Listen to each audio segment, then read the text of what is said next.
اللہ ہر جگہ موجود ہے تو کیا اللہ بیت الخلاء میں بھی موجود ہے؟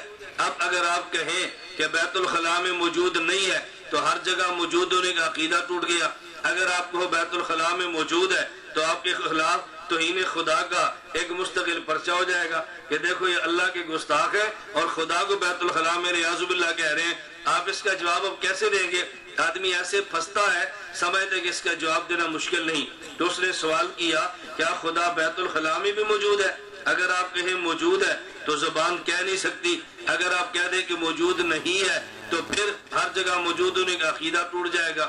اب ایک صورت کیا آپ اس کا جواب دیں، تحقیقی جواب دینا مشکل نہیں ہے، اس کا تحقیقی جواب موجود ہے۔ میں صرف ایک جواب دیتا ہوں بات کو سمجھانے کے لیے۔ تحقیقی جواب بڑا آسان ہے کہ بعض وہ چیزیں ہیں جن کو درجہ اجمال میں بیان کر سکتے ہیں لیکن درجہ تفصیل میں زبان سے بیان نہیں کر سکتے۔ مثلا آپ کہہ سکتے ہیں بھئی دیکھو اللہ انسان کے پورے وجود کا خالق ہے، یہ بڑے آرام سے کہہ سکتے ہیں، لیکن آپ گنوا بھی سکتے ہیں اللہ پاک بال کا بھی خالق ہے، اللہ سر کا بھی خالق ہے، اللہ سینے کا بھی خالق ہے، اللہ پیٹ کا بھی خالق ہے۔ آپ عضو ایک ایک عضو کا نام لے سکتے ہیں، حالانکہ اللہ خالق تو تمام اعضاء کا ہے نا۔ درجہ اجمال میں کہہ سکتے ہیں اللہ پورے جسم کا خالق ہے، لیکن ایک ایک عضو کا نام لے کر کہنا خدا فلاں کا بھی خالق ہے، یہ بے ادبی کا پہلو ہے۔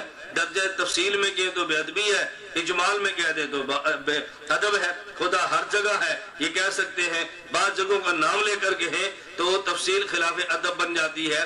میں اس سے بھی آسان مثال دیتا ہوں، اگر کوئی شخص نکاح کرے اپنی بیٹی داماد کو دے، یہ تو کہہ سکتا ہے میری بیٹی کے حقوق کا خیال کرنا، لیکن کیا تمام حقوق زبان سے گنوا بھی سکتا ہے؟ نہیں گنوا سکتا۔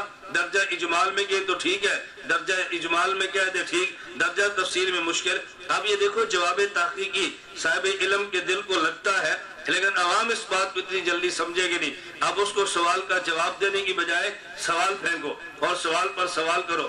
میں نے اس سے پوچھا آپ یہ بتائیں آپ کو قرآن مجید کچھ یاد ہے؟ اس نے کہا جی الحمدللہ میں قرآن کریم کا حافظ ہوں۔ میں نے کہا ایک اور مسئلہ آسان ہو گیا، اب مجھے آپ یہ بتائیں کیا آپ کے سینے میں قرآن کریم موجود ہے؟ مجھے کہتے جی نہیں۔ میں نے کہا کیوں؟ کہتا سینے میں قرآن تو موجود نہیں ہے۔ میں نے کہا آپ کے سینے میں قرآن کریم محفوظ ہے؟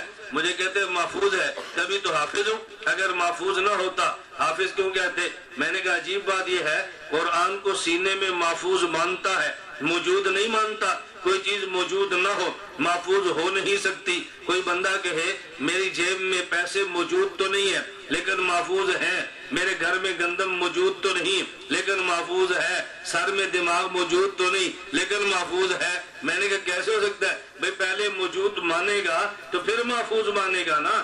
اگر تیرے سینے میں قرآن محفوظ ہے تو موجود کیوں نہیں ہے؟ کہتا مجھے سمجھ آ گئی، قرآن کریم موجود بھی ہے محفوظ بھی ہے۔ میں نے کہا مجھے دوسرا مسئلہ بتاؤ، کیا قرآن کریم کو بیت الخلاء میں لے جا سکتے ہو؟ اس نے کہا نہیں۔ میں نے کہا بیت الخلاء میں لے جانا جائز ہے؟ اس نے کہا جی حرام اور ناجائز ہے، نہیں لے جا سکتے۔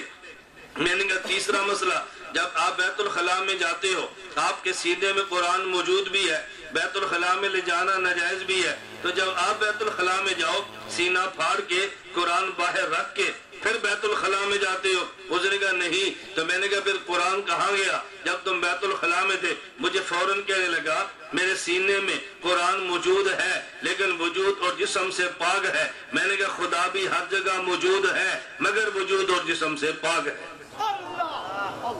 وجود اور جسم سے، وجود کا معنی سمجھ گئے یا وجود کا معنی جسم ہے؟ اللہ جسم سے پاک ہے، تو جس طرح قرآن جسم بالا بیت الخلاء میں لے کر جائے تو بے ادبی ہے اور بلا جسم جائے تو بے ادبی نہیں ہے۔ خدا کی ذات جسم والی ہوتی بیت الخلاء میں لے کر جاتے تو پھر تو بے ادب تھا، لیکن جب خدا کا جسم سے ہی اللہ پاک ہے تو پھر اس پہ اعتراض کیسا؟ اب میں بتا رہا تھا کبھی سوال کا جواب یہ سوال کا جواب ہوتا ہے اور کبھی سوال پر سوال یہ سوال کا جواب ہوتا ہے۔ ہمیشہ سوال کا جواب نہ دو بلکہ سوال پر سوال کرو تو جواب حل ہو جائے گا۔ ایک تو میں نے اس کا جواب دیا۔